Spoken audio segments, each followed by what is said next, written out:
Welcome, Grand Rapids. Thank you for joining us again virtually this evening. I am your anchor, Haley Dallian. And I'm your other anchor, Sean Francis.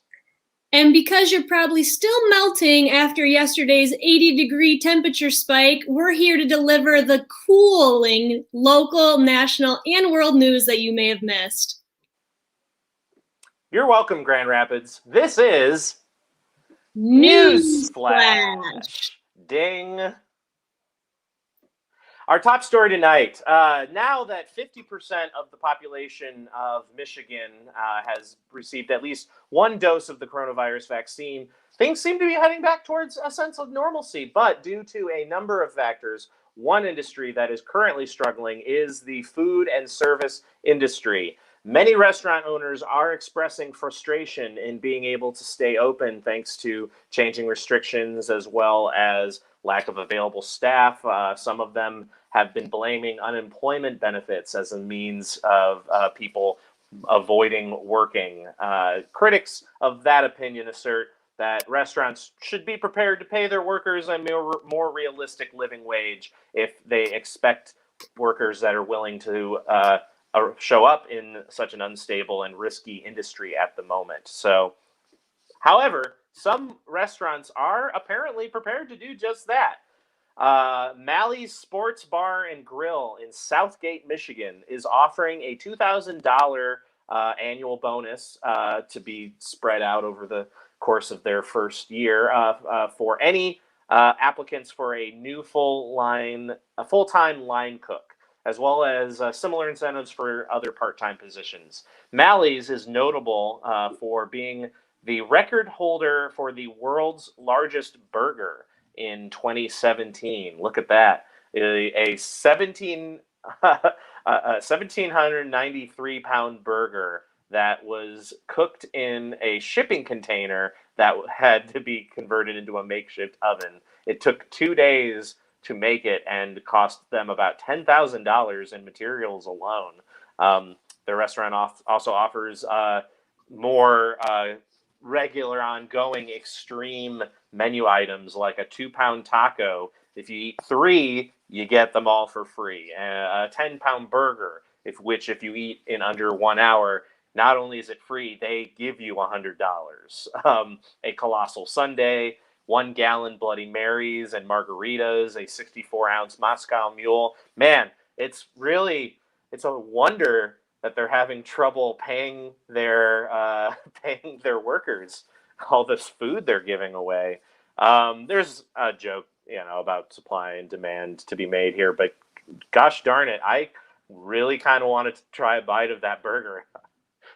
Maybe I'll apply for a job there, and I can use that bonus that they're offering to pay for my medical bills once I finish eating it. Yeah, Sean, I always felt like the reward for eating those massive meals was just living to tell the tale at the end of it, frankly. Apparently, they were upping the ante in more ways than one. My goodness. What a treat. And another one here. A Muskegon County man who recently won a $185,000 jackpot in the Michigan lottery was quoted as saying, "This doesn't feel real." The reporter, sensing an opportunity, said, "That's because it's not. This is all a dream." The reporter then slowly danced around the man, trying to take his wallet, which wouldn't have even worked because it's unlikely he had any of that money on his person, let alone all of it. The reporter then awkwardly attempted to continue the interview, but deep down, they knew that there was nothing more that could be done to save face. Stupid. That was so stupid. No wonder you don't have any friends and they're all making fun of you back at the station. That was probably going through his mind at the time. The man who won the lottery got extremely uncomfortable and just decided to give the reporter a $50 bill to make him feel better. It didn't, but they kept it anyway. Back to you, Sean. Man, that's an intense story. That was all in the article, too. Interesting. Caitlyn Jenner made waves this past week, announcing her run for governor of California as a member of the Republican Party. Specifically, waves of the trans community rolling their eyes at the thought of having to try to defend her from any bigots, but also trying to call her out for legitimate reasons. Like, when she said that she doesn't think that trans women should play sports that align with their gender, and then just having to try to balance that ongoing cycle back and forth for potentially 4 years. Isn't politics fun? Sure. The video game adaptation of Mortal Kombat was finally overtaken by the anime adaptation of Demon Slayer after being #1 last week at the box office. Most likely because once again they spelled combat incorrectly, despite my letters. However, I did enjoy the secret end credits scene where they all hang out and get froyo after the combat. Lovely. Oh, interesting. The University of Michigan is planning 2 football games against non-conference schools in way out in the future. These will take place in 2025. It's going to cost them about $3 million total, according to documents obtained by OutNLive. The University of New Mexico is one of the schools. They will receive $1.8 million, and CMU will receive $1.5 million for these games. Now, this is a fairly common practice for reasons that I was assured make sense to anybody who, unlike me, actually pays attention to college football or sports in general.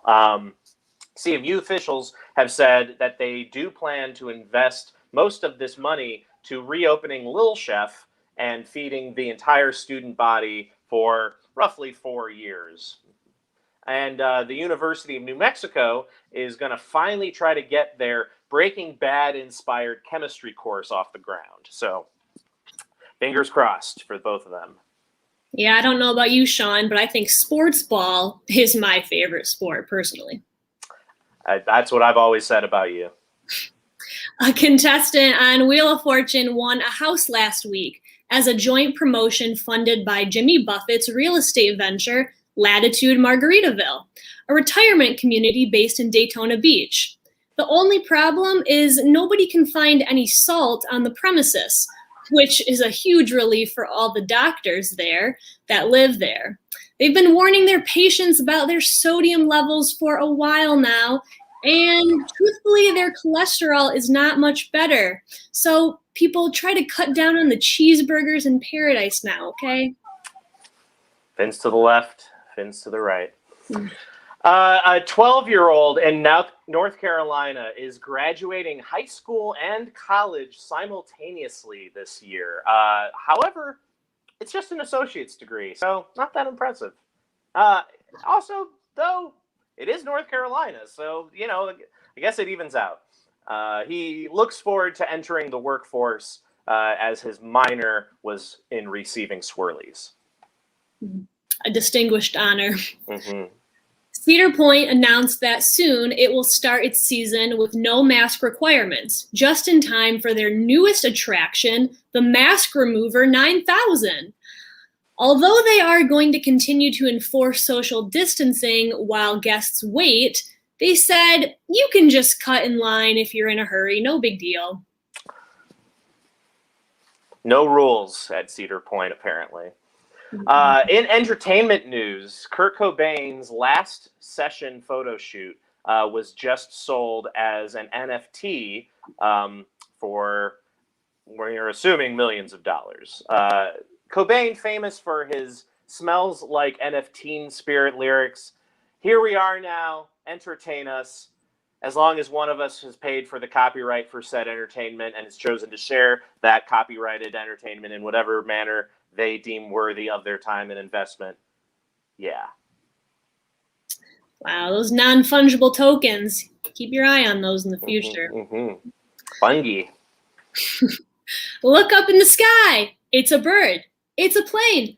No, it's your Thin Mints being delivered via aerial drone. That's right. Test flights of Girl Scout cookie deliveries are now underway in parts of Virginia as a way to promote sales during the pandemic, even at night. One optimistic scout said, we're currently only delivering Samoas, and so the likelihood of the drones being shot down will remain low. So far, we've only lost 20 drones and 2 scout leaders. With the implementation, troop members have the opportunity to earn new badges, such as high-altitude cookie drops, gnarly aerial flips, and illegal drone racing. The Boy Scouts of America responded by shuffling their feet and hiding the t-shirt cannon they were going to use to shoot their popcorn bags out from behind their backs. Better luck next time, boys. Mm-hmm. The cookies will always win. Social distancing regulations are relaxing. Condom sales are getting a quick rise. Durex announced their Q1 sales are twice as big from this time last year, and they don't expect a climax of profits anytime soon as they insert ourselves into summer. Experts are saying that Trojan, however, is expected to sneak up behind them pretty soon. We've all seen that horse before, very sneaky. Mm-hmm. A former NCAA bowling champion filled his bowling ball with his father's ashes and then bowled a perfect game. This was far better than the original idea to use the ashes as grip powder. In related news, an Olympic bobsledding team of 4 brothers will be modifying their mother's coffin into a bobsled to honor her memory at the Tokyo Olympic Games. No word yet if this trend is likely to continue in other sports, such as racing, competitive eating, or beach volleyball. Who knows? We'll see. They got to get that sand somewhere. They do. President Biden pulled the ultimate CSI Miami, removing his mask finally before announcing in a press conference that the CDC is now advising that vaccinated individuals may go out in society unmasked as long as they're fully vaccinated. Also, just as a heads up, you can also safely drive in your car unmasked when you're by yourself, and always could. So, just saying, that's weird. Yeah. That's weird that some of you do that. Just saying. Just saying. Another big health announcement made was that the FDA may begin to enforce bans on menthol cigarettes. Now, many smokers are concerned about this government overreach. So, to address these concerns and give everybody a fair chance to get all sides of the story straight and out there, we present tobacco executive Joe Camel to the NewsFlash stage. Hey! Yeah, thank you. Oh, it's so good to be here. Thank you for giving me this opportunity to talk about menthol cigarettes and just how we're getting robbed, quite frankly. Now, Joe, thank you for joining us. Joe Camel, is it? Yeah, no relation. Yeah, I see that you requested our graphics department put that in there. Is that a common misconception? Well, you know, when they talk to me on the phone, they do not know if I'm an anthropomorphic camel or not. So I like to lead with that. I like to lead in with that to make sure that, you know, transparency is everything in the tobacco industry. If there's one thing that we've always known about that is, you know, your number one priority is making sure that everybody knows all the facts about your product. Oh, yeah. 100%. You got to know just like how great they are to have after a big meal. Like, you know, there's so many things you can talk about. I could talk about cigarettes all day, but I'm sad, Sean and Haley, that Uncle Sam has decided to stomp in like he does and just take away all our menthol cigarettes. We've lost so much in the last year and a half due to this pandemic, and now on top of everything else, no menthols. Well, Joe, you of all people saying that you appreciate not being compared to a cartoon camel should probably not compare the government to a cartoon Uncle Sam figure, if you will. But another important clarification for the non-smokers out there, can you let us know what is the real nitty-gritty difference between a menthol cigarette and your standard cigarette? All right. Well, see, like a lot of people, you smoke your standard cigarettes, hard day work. We don't need to show Delicious. that on camera. That's probably not necessary. Just mowed the lawn. Delicious. But sometimes, Haley, you need a little mint vacation. You've been drinking, you're out with your friends, somebody opens up a box of menthols, and you're like, oh, well, can I get one of those? It's a treat. You got a cold. You got the throat gunk. You sounded like Harvey Weinstein. Yeah, got this cold. Somebody gives you a menthol. Suddenly, that clean, minty taste just coats your throat, helps you out. But now, which I'm just being told that Uncle Sam is not real, but I am just we are finding out that we can't have that anymore. We got to take that away. They got to step in and tell us. Haven't they been telling us what to do enough in the last year and a half? Now, no delicious menthol cigarettes. Look, Joe, I just want to say, like, the reason that the FDA is enforcing, it's based off of scientific studies saying that the targeting of flavored cigarettes in general and specifically menthol, it can be harmful because it appears as though the cigarettes are less harmful or that they taste better, so they're not as they don't have as many carcinogens, and that can be misleading to consumers. So just it's about trying to moving away from like flavored cigarettes that might be marketed towards underage people or people who are misinformed about the science behind it. Well, this is the first I'm hearing of this. I cannot believe it. I mean, think about this, all right? If they had a kiwi strawberry cigarette, that's silly. Right. Get rid of it. Who's that for? Okay. That's silliness. Sure. That's for children. Cigarettes are for cool adults and perhaps late teens.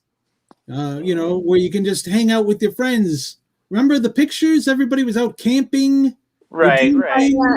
You've given us some very illustrative descriptions. I just want to clarify in case you try to do it again. Just like every great beer and alcohol commercial, NewsFlash has the same protocol. You cannot actually be seen smoking. You can't be seen drinking in those commercials. Yeah. Please don't actually attempt to go live and light up here. Just in case you're tempted. What? Again, you can't smoke on the internet now? Well, it's broadcast. It's a form of broadcast. It's technically news media. We don't want to be encouraging anybody. Oh my goodness! Look at this. They're sneaking in. They're sneaking in what you can and can't do. Sometimes you just want to sit back. You want to light up a cool, refreshing menthol cigarette and say, you know what? It's been a day. It's been a day. We needed this, and now it's gone. I think in the wake of everything else that's going on, they should have made extra menthol. I don't think that's true. Yeah, we relate to some of what you are saying, but I do want to give you a closing option here with this potential ban coming to fruition. What do you, as a tobacco executive, see for the future of this industry? How are you going to adapt your products, adapt your branding, adapt anything? Oh, it's funny that you mentioned that. I've been working on a project, and it's called Baby Vape. I think that's about all the time we have for Joe Camel. Thanks so much. It tastes like string beans. I think. Thank you. So good. Sorry, we ran out of time there. We lost the connection. He's gone. Sorry. Oh, sorry, not sorry. Boy, what a character that was. Yes, he was. Hey, speaking of characters, the fight between YouTuber Logan Paul and the undefeated at 50-0, 12-time 5-division boxing superstar Floyd Mayweather, it's been, yet again, inexplicably rescheduled for June 6th instead of just being canceled outright and letting all parties maintain their big dignity. For frame of reference, This is sort of like when Aaron Carter claimed to beat Shaq, except it's very much going to be the opposite outcome, and we are all going to have pay-per-view proof of it. The event has been rescheduled several times, of course, due to changing conditions and restrictions regarding the COVID pandemic. In fact, the CDC recommends that Paul and his fans, just to be safe, should probably wear a mask over their eyes so that they don't have to see how badly he's getting beaten. And remember, folks, as we mentioned earlier, you don't have to wear a mask over your eyes while driving alone. You don't have to. You do not have to at all. You should not. Optional. A property line dispute between neighbors in Lodi Township, Michigan, has caused one of the neighbors, a working farmer, to retaliate by building what he calls a compost fence. The wall is actually just a 250-foot long pile of cow manure. The farmer's neighbor, Wayne Lombarth, explains that the smell of feces is permeating his rental property and causing a nuisance to his tenants. But local officials say there's nothing they can do since the feces is technically on the farmer's property. It's not a poop wall, the farmer told Fox 2, who broke this story. It's a compost fence. And then he mumbled something inaudible about not liking the price of milk before he got back to work on his farm. That, folks, is 100% true. This reminds me of my favorite song, though, Brown Floyd's The Poop Wall. We don't need no sanitation. Boo, boo, boo, boo, boo. Hey, I love that song too. We would like to thank our writers for NewsFlash this week. And also, again, that graphic didn't come through, and that's a real bummer. So I'm just going to say thank you to our friends Josie Sabo, Brandon Cooley, Simon Carlson, Haley, of course, and Bill Scanlon. And a special thanks to Nate Starr this week, and also Declan Mayer. And I apologize if I forgot anybody else, but I swear that I'll get that graphic in there next week. If you want to have me bumble over your name while we wrap this up, you can submit your jokes to comedyoutletmondays@gmail.com with the subject NewsFlash Tips. Be sure to follow Comedy Outlet Mondays on Facebook, YouTube, Instagram, and Twitter to rewatch our videos from past shows, get notified of lineups for future shows, and see our submission form to get your own act on stage. There's so many things you have yet to learn about and other ways you can get involved, so make sure you follow us. And now, Grand Rapids, you're welcome. NewsFlash! We'll see you next week. week. Bye. Bye.